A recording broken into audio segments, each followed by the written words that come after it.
Alors, bonjour, je m'appelle Laurie. Alors, anthropologue de formation, je m'intéresse aux interactions entre les humains et les animaux, et tout particulièrement entre les humains et les chiens.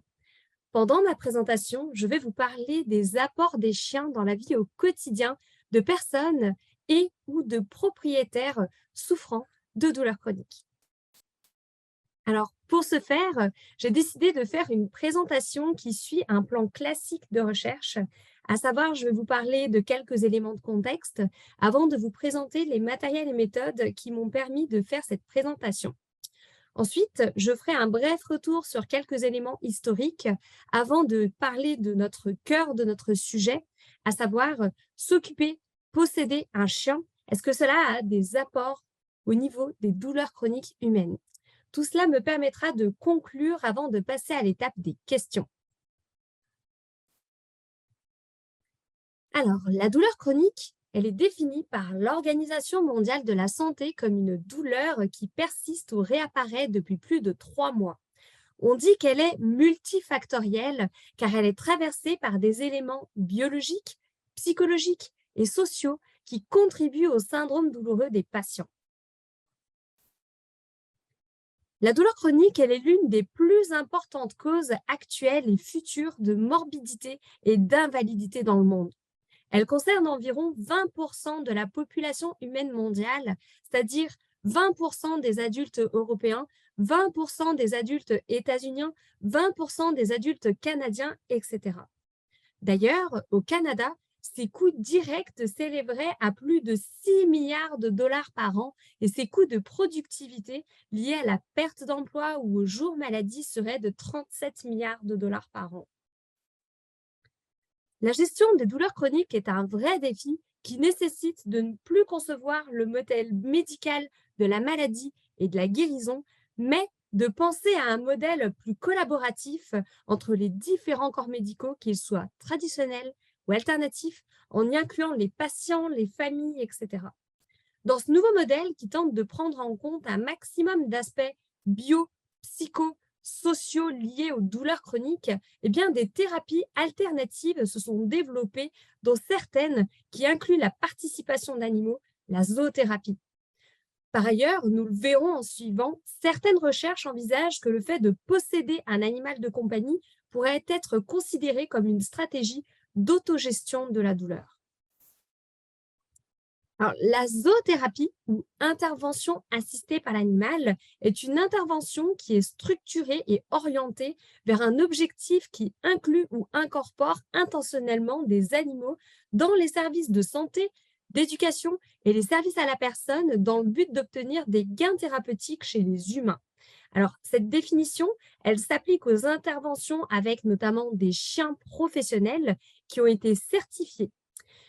Ils ont donc acquis un statut de chien de service et sont généralement utilisés dans le cadre de plusieurs types de pratiques, notamment l'éducation assistée par l'animal, qui vise à améliorer les objectifs scolaires, les aptitudes prosociales et le bon fonctionnement cognitif des bénéficiaires. Elles sont généralement menées par des professionnels de l'éducation. On peut aussi parler du coaching assisté par l'animal, qui est une toute nouvelle pratique qui propose des interventions dans des contextes, par exemple, d'épuisement professionnel, de traumatisme psychologique ou encore de formation aux aptitudes à la vie quotidienne. Alors, elles sont dirigées par un coach professionnel qui est formé et qui possède une expertise dans le domaine d'activité du professionnel qu'il essaie de suivre.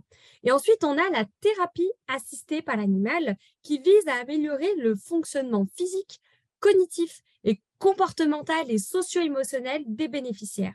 Alors, dans notre cas, on va s'intéresser tout particulièrement à la documentation de cette dernière partie, notamment quand elle est utilisée dans les processus de gestion des douleurs chroniques en milieu médical. Alors, la plupart du temps, dans un établissement de soins, la visite typique consiste en un patient qui passe environ 10 à 15 minutes à caresser et à jouer avec un chien qui est dressé et certifié, donc un chien de service, tandis qu'un maître chien, que nous appellerons un manieur, surveille le chien, répond à ses besoins, aux questions du patient et s'assure que le protocole d'interaction soit respecté pour éviter les risques.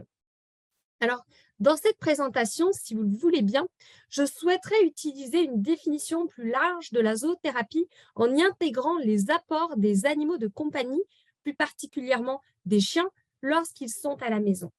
Alors, dans cette présentation, nous les considérons comme des animaux de soutien, qui, à la différence des animaux de service, les animaux de soutien ne sont pas certifiés, mais ils apportent quand même de multiples sources de soutien à leurs propriétaires. Ceci étant dit, je voudrais maintenant vous partager une première intuition qui règne dans les médias et la sphère scientifique et qui concerne aussi la zoothérapie. L'intervention d'animaux de service serait bénéfique pour la santé et le bien-être des humains. Alors, en effet, on peut parfois lire que la zoothérapie réduirait par exemple la perception de la douleur et augmenterait le sentiment de bien-être des personnes. Par contre, sa réalité physiologique ne s'en verrait pas impactée. On lit aussi qu'elle motiverait les personnes dans leur processus de soins. Ils seraient par exemple plus enclins à marcher, qu'elle réduirait la dépression, l'anxiété et le stress des patients. Elle améliorerait également leur auto-efficacité dans leur processus de soins, leur humeur et encouragerait une plus grande socialisation avec les personnels et les familles. Par contre, concernant les aspects physiologiques, les résultats seraient un peu plus mitigés. D'un côté, on aurait des études qui montrent comment les interactions menées lors d'activités de zoothérapie affectent la physiologie des patients, tant au niveau des hormones que dans la diminution de la pression artérielle. Et on aurait d'autres études qui n'auraient absolument rien mis en évidence. Allons plus loin dans mes propos en abordant les apports des animaux de compagnie, notamment des chiens, sur leurs propriétaires. Alors, dans de nombreux pays occidentaux, tels qu'aux États-Unis, au Canada ou en Australie, eh bien, une majorité, c'est-à-dire 60% des personnes, vivent avec des animaux de compagnie. Alors, il faut savoir que cette pratique, elle séduit d'ailleurs de plus en plus de pays, puisque la possession d'animal de compagnie est également en hausse en tant que pratique culturelle au Japon et en Chine. Et puis, j'insiste sur le fait que la conception de l'animal de compagnie est une notion qui est très occidentale et n'est pas valable en tout temps, dans toutes les cultures, dans toutes les sociétés, dans tous les pays, etc. Alors, reprenons au sujet des chiens, qui s'avèrent être l'une des espèces favorites à la fois des pratiques de zoothérapie, mais aussi de nos foyers occidentaux. Pour vous donner un ordre d'idée, en 2020, on comptait environ 7,2 millions de chiens au Canada, 7,5 millions en France, 10,7 millions en Allemagne et 8,3 millions en Italie. Maintenant, je voudrais vous parler d'une seconde intuition qui est à la mode ces dernières années. Les propriétaires d'animaux de compagnie, incluant les propriétaires de chiens, sont en meilleure santé que les non-propriétaires d'animaux. Alors, posséder un chien, par exemple, favoriserait entre autres une augmentation de l'estime de soi, le fait de faire plus d'activité physique, d'avoir un meilleur bien-être mental ou encore d'avoir un plus grand lien avec notre communauté environnante. Cependant, une partie de la littérature reste mitigée concernant les apports de la possession d'un animal de compagnie sur la santé et le bien-être des humains. Par exemple, on a certaines études qui ont constaté que les propriétaires d'animaux de compagnie rapportaient un bien-être psychologique et une santé perçue moindre que les non-propriétaires d'animaux.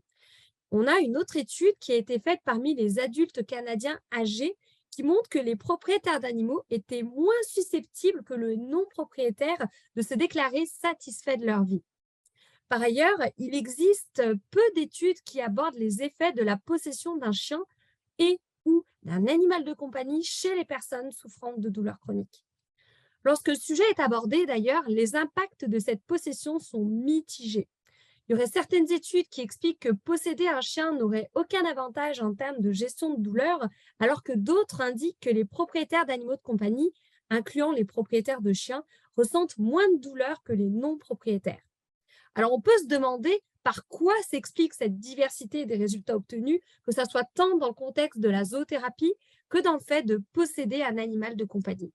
Ces variations, elles peuvent s'expliquer en partie par le fait que les études qui montrent tout ça aient une petite taille d'échantillon, qu'elles font parfois preuve d'une méthodologie plutôt faible. Par exemple, d'un côté, on aurait certaines études qui utiliseraient peu d'outils de mesure standardisés dans la validité et la fiabilité ont été établis, Et puis d'un autre côté, il existe tellement d'outils fiables et valides que les études n'utilisent pas nécessairement le même, et donc on se retrouve parfois avec des données qui sont difficilement comparables.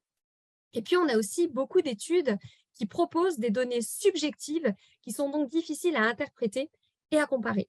Mais cela n'explique pas tout. Alors maintenant, je voudrais vous parler un petit peu plus de mon projet.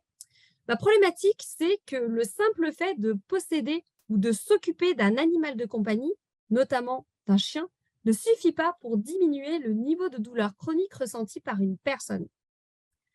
Mon hypothèse, c'est que, à partir des références mobilisées sur les apports des chiens qu'ils ont sur les personnes propriétaires ou non de chiens souffrant de douleurs chroniques, j'élabore l'hypothèse que la relation humain-chien peuvent être à la fois positives, mais aussi néfastes pour la santé et le bien-être des humains, donc aussi sur le niveau de douleur chronique ressenti par les humains. Alors, mon objectif de cette présentation, c'est donc de discuter des apports des chiens dans la vie au quotidien de personnes et ou de propriétaires de chiens souffrant de douleurs chroniques. Alors, cette présentation, vous l'avez compris, elle synthétise une revue de la littérature. Alors, afin de répondre au mieux à ma problématique, j'ai souhaité mobiliser la pluridisciplinarité en puisant des références tant populaires que techniques que scientifiques. Alors, pour mener à bien mon travail, j'ai mobilisé plusieurs banques de références. Certaines sont spécialisées dans le domaine scientifique, en sciences humaines et sociales, en sciences naturelles, voire dans tous les domaines. Et puis, j'ai aussi mobilisé le moteur de recherche Google, les réseaux sociaux tels que YouTube, Facebook, LinkedIn, pour identifier des documents plus populaires, voire scientifiques. Cette étape, elle était d'ailleurs intéressante pour moi car elle m'a permis de favoriser mon immersion dans le sujet grâce à des données vulgarisées, mais aussi de cibler des articles qui, à première vue, ne faisaient pas l'objet de mon attention puis qui finalement se sont révélés intéressants. Alors, n'étant pas familière de ce sujet, j'ai d'abord commencé à m'imprégner de ma thématique en consultant des références populaires et techniques. Puis une fois chose faite, afin d'obtenir des références plus pertinentes et de donner plus de profondeur scientifique à ma présentation, j'ai identifié des mots-clés à utiliser individuellement ou en combinaison avec les banques de références que j'ai citées précédemment. Ensuite, pour affiner mes recherches, j'ai imposé des filtres. Par exemple, j'ai pensé à des critères généraux. Ces critères généraux qui concernaient les études que j'ai sélectionnées, ces études devaient être publiées depuis moins de 5 ans, être accessibles intégralement, proposer des méthodes et une argumentation jugée scientifique, puis elles devaient parler de personnes souffrant de douleurs chroniques et être rédigées en anglais ou en français. Lorsque ces critères généraux étaient associés aux chiens de service, donc dans le cas de zoothérapie, elles devaient aborder les thérapies assistées par l'animal, tout particulièrement les chiens, et se dérouler dans un contexte médical. Et lorsque ces critères généraux étaient associés aux chiens de soutien, elles devaient aborder les dyades, à savoir les duos propriétaires-chiens, et puis les apports que les chiens ont dans le quotidien de leurs propriétaires. Et puis, il est évident que si certaines études étaient plus anciennes, mais jugées quand même pertinentes, elles étaient quand même incluses. Maintenant, je voudrais vous parler de quelques éléments historiques. Alors, vous le savez probablement, mais l'histoire de la domestication des chiens remonte en fait à des milliers d'années. Selon la littérature, le loup gris semble être l'ancêtre du chien, mais le début de sa domestication est controversé puisqu'il est estimé à entre 32 100 et 18 800 avant Jésus-Christ. Cependant, il semble clair que le chien est considéré comme un animal domestiqué par les humains depuis environ 15 000 ans. Cependant, en tout temps, dans toutes les sociétés, toutes les cultures, c'est une erreur de penser que tous les humains entretiennent les mêmes relations avec les chiens. On dit souvent des chiens qu'ils sont les meilleurs amis des humains, mais on oublie qu'ils ont aussi été, et sont parfois toujours, parfois mangés, considérés comme des dieux, voire des démons. D'ailleurs, même au sein de cette assemblée, il est fort probable que nous ayons tous un avis différent sur les chiens, un amour, voire même une aversion pour certaines races, voire même pour l'espèce à part entière. Recentrons notre sujet sur les sociétés occidentales. Il faut savoir qu'elles ont commencé à développer des relations amicales avec les animaux domestiques, notamment les chiens, à partir du siècle des Lumières. Petit à petit, les humains se sont rendus compte que les relations avec les animaux pouvaient avoir d'autres fonctions que religieuses, de travail ou nourricières, puisqu'elles peuvent également être socialisantes. Seulement, pour socialiser avec un autre être vivant qui est d'une espèce différente de la nôtre, eh bien, il faut réussir à se comprendre à minima. Ben, ça tombe bien, parce que même si les humains et les chiens font partie de deux espèces différentes, avec des méthodes de communication qui leur sont propres, eh bien, il semble que les processus de domestication, de cohabitation et d'attachement interespèces entre les humains et les chiens les aient conduits à modifier leur capacité de communication intra-espèces, entre humains ou entre chiens, pour les hybrider, les faire évoluer et les rendre interespèces, entre humains et chiens et entre chiens et humains. Cela leur a donc permis de se faire passer des messages humano-canins ou canino-humains. Pour exemple, d'ailleurs, d'après la littérature, il semble que les chiens puissent utiliser jusqu'à 19 gestes référentiels différents qui suscitent des réponses appropriées de la part des humains. Puis ces signaux, ils peuvent être modulés en fonction de réponses humaines fournies ou interrompus s'ils ne sont pas efficaces ou si au contraire ils sont satisfaits. D'ailleurs, veuillez noter cet élément car il est crucial pour la suite. Toutes les dyades, à savoir les duos propriétaires-chiens, mais on pourrait aussi parler des duos manieur-chien-thérapie, n'entretiennent pas le même niveau de proximité dans leur relation. Alors, pour mieux comprendre cela, imaginons une famille qui adopte un chien. Si on demande à chacun des humains de la famille comment est-ce qu'ils considèrent leur chien, eh bien, peut-être auront-ils des réponses différentes. Peut-être que dans la famille, la mère de famille sera celle qui s'occupera le plus du chien et qu'elle sera dite la propriétaire officielle du chien. Peut-être que les autres humains cohabitent simplement avec le chien, mais encore une fois, peut-être à des niveaux qui sont différents. Peut-être aussi qu'ils essaient de se diviser équitablement les tâches autour du chien et que le rôle du maître est en fait partagé. Alors, d'après la littérature, il semblerait que la qualité d'une relation humain-animal varie en fonction du temps que les individus passent ensemble, mais aussi de leurs expériences individuelles et concomitantes, des activités qu'ils passent ensemble, etc. Par ailleurs, il faut savoir que les chiens sont capables de former des attachements uniques avec leur maître qui peuvent être influencés par les soins prodigués par leur maître, mais aussi par leur propre style d'attachement. Ainsi, nous n'avons pas qu'un seul attachement entre les humains et les chiens, mais une diversité d'attachements qui sont modulés tant par les humains que par les chiens.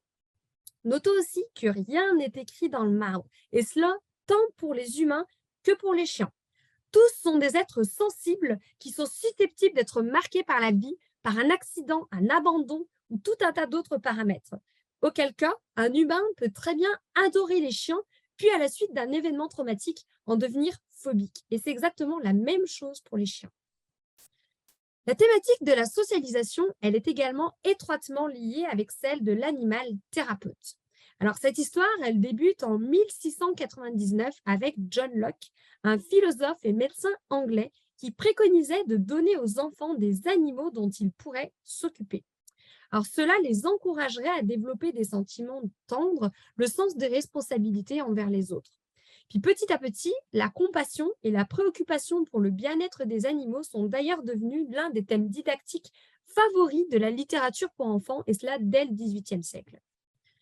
À la fin du XVIIIe, les théories concernant l'influence socialisante de la compagnie des animaux ont commencé à être appliquées au traitement des maladies mentales. Le cas le plus ancien recensé se déroule en Angleterre avec William Tuke, le directeur du York Retreat, un centre d'hébergement pour les personnes ayant des problématiques de santé mentale. Alors, ce centre, il est connu pour laisser les patients porter leurs propres vêtements. Il les encourageait également à s'adonner à des travaux manuels, à écrire, à lire des livres ou encore à se promener dans le jardin du centre où vivaient des petits animaux domestiques. Alors, le petit-fils de William Tuke, Samuel Tuke, note que cette expérience permettait que le séjour des patients s'en voit amélioré, mais qu'ils soient aussi éveillés à des sentiments sociaux bienveillants. Alors, même si les projets ont vu le jour au XIXe siècle, l'avènement de la médecine scientifique a largement éliminé les animaux des milieux hospitaliers et au début du XXe siècle. Pendant les 50 années suivantes, les seuls contextes médicaux qui utilisent les animaux comme précédemment décrits sont en fait les secteurs des maladies zoonotiques et de la santé publique. Ce n'est qu'à la fin des années 1950 que la zoothérapie a réellement pris forme avec Boris Levinson. Alors, Boris Levinson, c'est un pédopsychiatre américain qui propose la Pet Facilitated Psychotherapy qui aboutira au concept de pet therapy, puis de zoothérapie. C'est en 1964, lors d'une consultation avec un enfant qui ne parlait pas et refusait tout contact avec d'autres humains, qu'il remarque que la présence de son chien dans son cabinet débloque petit à petit des interactions physiques et verbales entre l'enfant et le chien. Il est le premier à aborder le rôle de catalyseur social que l'animal peut jouer envers les humains. Qu'est-ce que ça veut dire un catalyseur social? Ça veut dire que l'animal faciliterait les interactions entre les patients et les autres individus. D'ailleurs, selon lui, grâce au lien d'attachement entre les patients et les animaux, eh bien, l'humain pourrait se sentir rassuré, réconforté, moins seul. Depuis, la zoothérapie n'a pas cessé de se développer. On a vu progressivement entrer des animaux dans des centres d'hébergement, des centres de réadaptation, voire d'autres types d'établissements de santé. Donc la zoothérapie, elle n'a plus uniquement pour public les personnes ayant besoin de santé mentale, puisqu'elle s'est diversifiée. Elle accompagne aujourd'hui, par exemple, les personnes dans leur développement, les enfants dans leur développement scolaire, les professionnels dans le cadre de coaching, mais aussi les personnes souffrant de douleurs, qu'elles soient chroniques ou non. Pour que vous ayez une vision d'ensemble de la thérapie assistée par le chien, je voudrais maintenant vous parler des risques qui y sont associés. Alors, les risques pour les humains, elles peuvent être regroupées en 5 catégories. Les phobies, qui toucheraient environ 10% de la population mondiale, les allergies, qui toucheraient entre 10 et 20% de la population mondiale, les fomites, les zoonoses et les blessures traumatiques. Alors, à titre d'information, les fomites sont des matières contaminées par un micro-organisme pathogène et susceptibles de contaminer d'autres objets, animaux ou personnes. Et puis, les zoonoses, eh bien, ce sont des maladies qui sont transmissibles entre les animaux et les humains. Pour les éviter, eh bien, il est important pour tous les acteurs qui organisent ce genre de thérapie dans les établissements de soins qu'ils se connaissent bien entre eux, mais aussi qu'ils connaissent bien les espaces où le chien va pouvoir se déplacer de son arrivée jusqu'à sa sortie des locaux, les individus, humains et non humains, puisque je rappelle que certains hôpitaux autorisent vos propres animaux de compagnie à venir vous voir. Eh bien, qu'ils reconnaissent ces individus humains et non humains qui sont susceptibles de croiser la diade thérapeutique, à savoir le duo manieur-chien. Il faut donc que tous ces acteurs sélectionnent minutieusement les espaces, les professionnels de santé, les patients avec lesquels les diades thérapeutiques vont pouvoir interagir de près ou de loin, mais aussi qu'ils mettent en place des stratégies spécifiques, des politiques d'établissement et des directives relatives au bon déroulement du travail de la thérapie assistée par l'animal.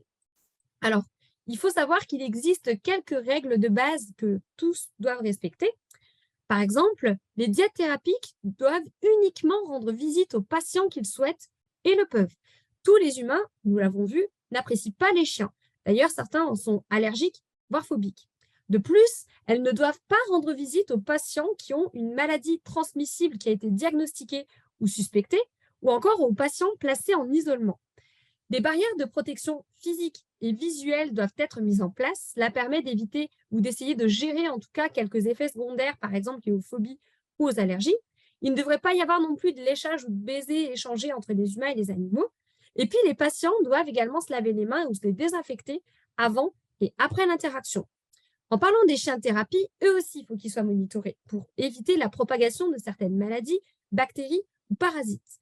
Par exemple, seuls les chiens en bonne santé physique et mentale doivent participer aux activités.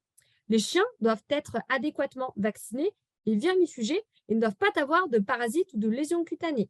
Ils doivent être baignés avant chaque visite. Et puis, ils ne devraient pas être nourris au cru. Et puis, seuls les animaux adultes doivent pouvoir participer aux activités.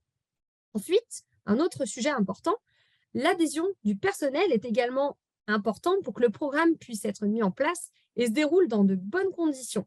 Alors, des études ont montré que le personnel est généralement très positif à l'égard des interventions assistées par l'animal, parce que, par exemple, il y a des études qui disent que ce genre de programme diminuerait le stress et l'anxiété chez le membre du personnel des établissements de soins. Il y a d'autres études qui ont dit que les infirmières ont déclaré que la zoothérapie rendrait leur travail plus intéressant et créerait du bonheur sur leur lieu de travail, qu'elles pensent aussi que leur charge de travail n'augmenterait pas en raison de ce programme de zoothérapie. Et puis, dans d'autres études, ils ont dit que le personnel a déclaré que le chien de thérapie leur manquerait lorsqu'ils ne sont pas présents, et puis que les animaux de thérapie permettraient de briser la glace entre le personnel et puis les patients. Donc, globalement, ce qu'on peut conclure de cette portion de présentation, c'est que les risques associés à la pratique de la thérapie assistée par l'animal, notamment par le chien, sont en fait faibles et à partir du moment où les établissements de soins, leur personnel, les patients et les diètes thérapeutiques travaillent main dans la main, pour ne pas dire main dans la patte, et respectent le protocole d'interaction, tout doit bien se passer. Maintenant que vous savez cela, entrons dans le vif du sujet en prospectant sur le fait que la thérapie assistée par le chien pourrait diminuer les douleurs chroniques des patients. Alors pour ce faire, je voudrais vous parler d'une étude intéressante, celle de Marcus et ses collègues. Alors un petit peu ancienne parce qu'elle date de 2012, mais elle a l'avantage de parler de l'usage des chiens de thérapie, des thérapies assistées par le chien avec des personnes souffrant de douleurs chroniques dans un contexte médical. Et puis, elle présente un nombre de participants élevé par rapport à la plupart des autres études qui abordent un sujet équivalent, puisqu'elle mobilise 235 patients qui ont été en contact avec des chiens de thérapie. Alors, ce projet, il avait pour but d'évaluer, entre autres, les effets de brèves visites de chiens de thérapie sur des patients atteints de douleurs chroniques qui sont suivis dans une clinique de traitement de la douleur interdisciplinaire. D'autres données ont été prélevées concernant les familles des patients présents et aussi le personnel de soins médicaux, mais dans cette présentation, nous allons les ignorer car ce n'est pas notre sujet et que les échantillons pour ces deux thématiques sont assez petits. Alors, globalement, voici la méthode qui a été mobilisée dans cette étude. En attendant leur rendez-vous médical, les participants, accompagnés parfois de membres de leur famille, devaient soit attendre dans la salle d'attente, alors ils avaient pour occupation de lire des magazines ou de regarder la télévision, puis leur attente était standardisée à 15 minutes, puis ça a concerné 83 patients. La deuxième solution, c'était qu'ils attendent dans une salle annexe où ils étaient accueillis par un manieur et son chien de thérapie certifié. Alors ça a concerné environ 235 patients, puis leur temps d'attente, il n'était pas standardisé dans la salle puisqu'il variait en fonction de la disponibilité des professionnels de santé qui allaient les accueillir en suivant.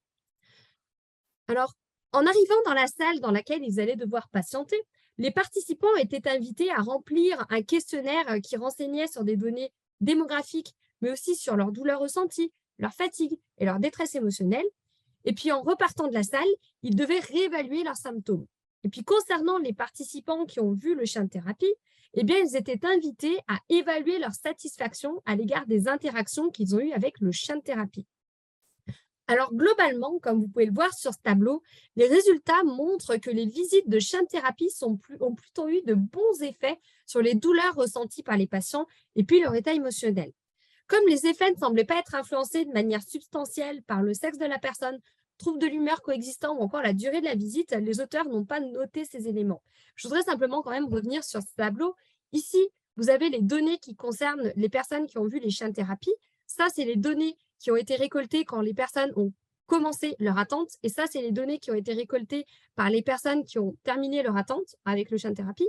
Et puis ici, vous avez le même format avec les personnes qui ont attendu dans la salle d'attente. Globalement, on se rend compte que les patients qui ont été donc en contact avec les chiens de thérapie ont vu leur niveau de douleur diminuer entre le avant leur attente et le après leur attente. Par contre, dans les salles d'attente normales, là, on voit une petite augmentation. Concernant la fatigue, on voit encore une diminution pour le premier groupe et une augmentation pour le deuxième groupe. Si on regarde le stress, on a une grosse diminution vis-à-vis des patients en contact avec les chiens de thérapie. Et puis, on voit une petite diminution pour les personnes qui sont dans la salle d'attente standard. Puis, il faut savoir que ces résultats, ils ne sont pas isolés, puisque White et ses collègues ont fait une méta-analyse qui concerne les effets de l'activité assistée par l'animal et de la thérapie assistée par l'animal sur les patients. Juste pour que vous le sachiez, une méta-analyse, c'est quand on met ensemble toute une série d'études publiées pour faire une seule analyse d'effets. Donc, pour essayer de voir réellement les effets d'une thérapie sur les patients, par exemple.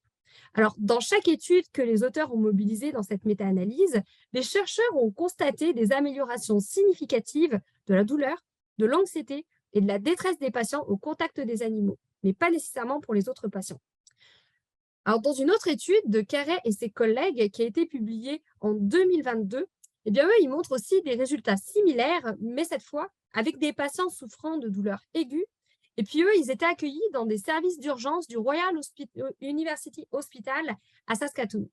Alors globalement, le résultat montre une diminution, encore une fois, significative des niveaux de douleur, d'anxiété et de dépression pour les personnes qui ont interagi avec les chiens de thérapie et pas pour les autres patients. Alors reprenons l'étude de Marcus et ses collègues et puis discutons de ses limites. Alors moi, ce que je vois en termes de limites, c'est qu'on ne connaît pas la proximité passée et présente ni des patients ni du manieur vis-à-vis des animaux, notamment des chiens. Concernant le manieur, d'ailleurs, on sait depuis combien de temps il travaille avec son chien, mais nous n'avons que très peu de détails sur son expérience professionnelle. Concernant les patients, on sait juste qu'ils ont souhaité participer à l'étude parce qu'ils en avaient envie, mais peut-être avaient-ils déjà une bonne perception des chiens. Peut-être qu'ils étaient déjà un public réceptif à ce genre de pratique. En fait, nous n'en savons rien du tout. Parlons maintenant plus précisément des chiens de thérapie. Ici, un seul chien a été mobilisé. Oui, il a été certifié, mais on ne connaît pas son élevage, on ne connaît pas sa formation, son tempérament, son histoire, etc. Et puis, dans la méta-analyse de Waite et ses collègues, eh bien, eux, ils mettent en avant le fait que les études qui mobilisent un seul chien de thérapie avaient des effets de taille plus élevés que les études qui mobilisent plusieurs chiens. En bref, faire une étude axée sur un seul chien n'est donc pas vraiment démonstratif de la réalité. Et puis, au niveau du tempérament et du comportement des chiens, eh bien, il peut varier considérablement d'une race à l'autre. Et puis, les caractéristiques physiques telles que la taille, le pelage, la couleur des yeux, la forme des oreilles des chiens influencent également la façon dont les humains perçoivent les chiens. Puis, toutes ces variabilités, elles peuvent avoir des impacts sur la façon dont un chien interagit avec l'humain et inversement. Donc, en admettant qu'un autre chien ait été sélectionné pour cette étude, eh bien, peut-être que le résultat aurait également varié. Maintenant, je voudrais vous parler d'une autre étude, celle de Bradley et Bennett, qui a été publiée en 2015 et qui concerne les impacts de la possession d'un animal de compagnie, notamment d'un chien, sur des personnes souffrant de douleurs chroniques. Alors, dans cette étude, les auteurs ont souhaité demander à un groupe d'adultes souffrant de douleurs chroniques s'ils utilisent des interactions avec les animaux de compagnie, les leurs, comme une stratégie de soulagement de la douleur, et puis, dans l'affirmative, s'ils pensent que l'animal les aide à gérer leur douleur. Alors, arrêtons-nous quelques instants sur la population cible qui a été mobilisée. Elle est composée de 173 adultes, tous souffrant de douleurs chroniques diverses. Parmi ces personnes, on avait 132 propriétaires d'animaux de compagnie, chats et ou chiens et ou, on ne sait pas. On avait également 39 non-propriétaires et 2 participants dont le statut de propriétaire n'était pas précisé. Alors globalement, on avait 50,3% des personnes qui avaient des chiens, 42,2% qui avaient des chats, et le reste n'est pas précisé. Concernant le design de l'étude et les méthodes qui ont été appliquées, eh bien, d'abord, les chercheurs ont diffusé une enquête en ligne auprès des enquêtés.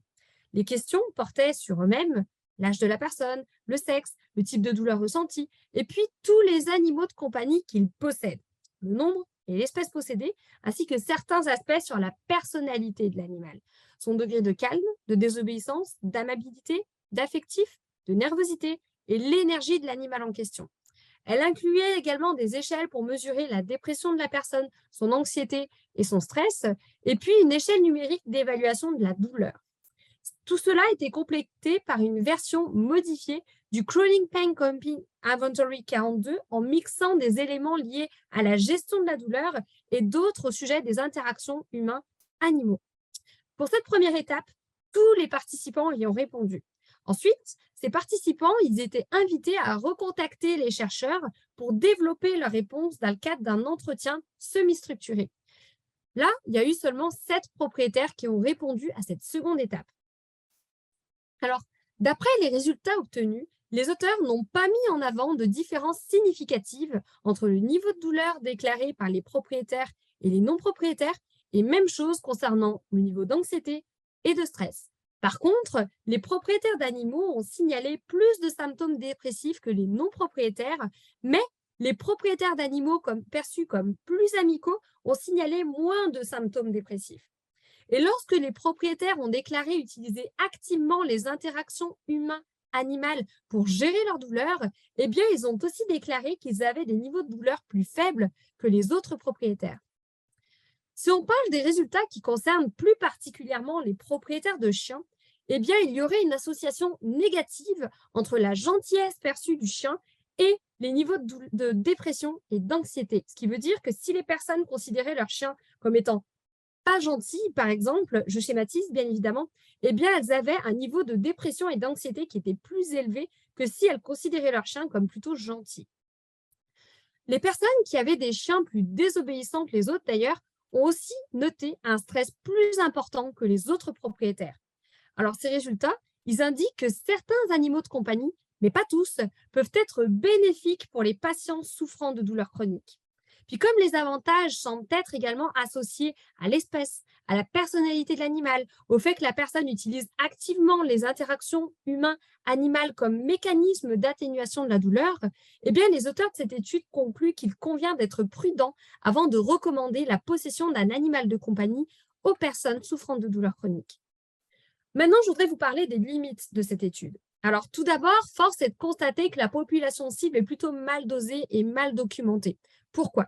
Il y a très peu d'hommes par rapport au nombre de femmes et très peu de non-propriétaires par rapport au nombre de propriétaires d'animaux de compagnie, ce qui n'est pas représentatif de la réalité. Ensuite, nous n'avons aucune information sur les différents animaux, leurs races qui ont été inclus, par exemple, dans l'enquête. Pourtant, nous l'avons vu précédemment, ces informations peuvent avoir un impact sur la relation humain-chien. Notons également que les données qui concernent la période antérieure à la possession d'un chien ou encore l'expérience même de la possession du chien sont très minces et peu développées. Concernant ces thématiques, il aurait d'ailleurs été intéressant d'aller creuser un petit peu plus au niveau des autres membres du foyer qui composent le foyer, justement, car la relation humain-animal et ses effets finalement peuvent différer en fonction des personnes qui vivent avec l'animal. Ensuite, parlons des données sociodémographiques. À mon sens, elles sont plutôt faibles. Pourquoi? Alors, je voudrais vous parler d'une étude récente qui a attiré mon attention, celle du docteur Amiot et ses collègues qui travaillent à l'Université du Québec à Montréal. Alors, cette étude, elle a été publiée en 2022 et a été réalisée pendant la pandémie du COVID-19. Alors, tous les auteurs soulèvent que pour mieux comprendre les impacts de la relation humain-chien sur les humains, eh bien, il est important d'examiner les différences entre les propriétaires et les non-propriétaires d'animaux en s'appuyant sur des données sociodémographiques plus complexes que ce qui est fait habituellement. Les auteurs suggèrent de s'intéresser, par exemple, au sexe de la personne, à son âge, à la zone d'habitation, au type de logement, mais aussi à d'autres facteurs du statut socio-économique, comme par exemple le revenu et la situation professionnelle de la personne, ou encore la taille de sa famille. Les résultats de leur étude sont d'ailleurs plutôt cuisants puisqu'ils mettent en avant que pour profiter des avantages de la possession d'un animal de compagnie, eh bien les gens doivent disposer de ressources personnelles et financières suffisantes et que le manque de ces ressources peut transformer la possession d'un animal de compagnie en un vrai fardeau pour le bien-être des humains, notamment en période de stress aigu. La douleur chronique étant, et rappelons-le, une expérience multifactorielle, eh bien, la possession d'un animal de compagnie pourrait donc avoir des impacts potentiellement négatifs sur les personnes souffrant de douleurs chroniques. Que faut-il conclure de tout cela? Alors, pour rappel, le but de ma présentation était de discuter des apports des chiens dans la vie au quotidien de personnes et ou de propriétaires souffrant de douleurs chroniques. Alors, pour ce faire, nous avons travaillé à décortiquer les intuitions selon lesquelles le fait de posséder ou de s'occuper d'un chien de thérapie assisté par l'animal permettrait aux humains d'être en meilleure santé, d'avoir un meilleur bien-être ou de diminuer le niveau de douleur chronique ressenti. Alors, globalement, ce qui me semble important de dire, c'est que dans le cadre de la zoothérapie, comme dans le cadre de la possession d'un chien, eh bien, il n'est pas possible de conclure que tous les humains peuvent bénéficier de la diminution de leur douleur chronique avec ce genre d'interaction. Il y aurait plutôt certaines conditions à respecter, à la fois humaines, canines, humano-canines, canino-humaines, qui font que certains humains pourraient bénéficier, tirer profit de cette relation, alors que pour d'autres, il y aurait des aspects néfastes, plus néfastes. Par exemple, et je grossis volontairement les traits, en admettant que vous souffrez de douleurs chroniques et que vous êtes grandement allergique aux chiens, eh bien, il y a de grandes chances pour que si vous interagissiez avec un chien, que ce soit dans le cadre de zoothérapie ou de la possession d'un chien, eh bien, que cela ne vous fasse pas du bien. Par contre, dans le cadre de la zoothérapie, si vous souffrez de douleurs chroniques, mais que vous n'avez pas de phobie, pas d'aversion, pas d'allergie aux chiens, que vous avez plutôt de bons a priori à propos de cette espèce, et plus particulièrement de la race que vous avez en face de vous, que vous avez une expérience personnelle passée et présente positive vis-à-vis des chiens, eh bien, il y a plutôt de grandes probabilités pour que la thérapie assistée par l'animal, notamment par le chien, ait de bons impacts sur vous. Par contre, dans le cas de la possession d'un chien de compagnie, ça se complique un petit peu. Comme l'article de Bradley et Bennett le conclut, certains animaux peuvent être bénéfiques pour les personnes souffrant de douleurs chroniques, mais pas tous. En fait, je trouve que cette affirmation n'est pas tout à fait vraie. Je préférais dire que certaines dyades, à savoir certains combos propriétaires-chiens, sont des combos moins bénéfiques que d'autres pour diminuer le niveau de douleur chronique des humains.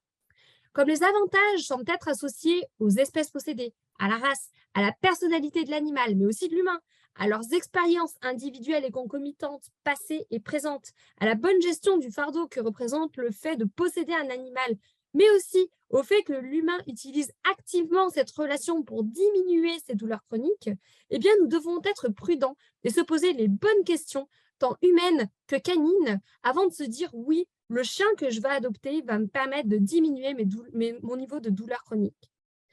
Un grand merci à tous pour votre écoute, et un grand merci au réseau de la RQRD et de la AQDC pour cette belle opportunité de partage. Je vous remercie.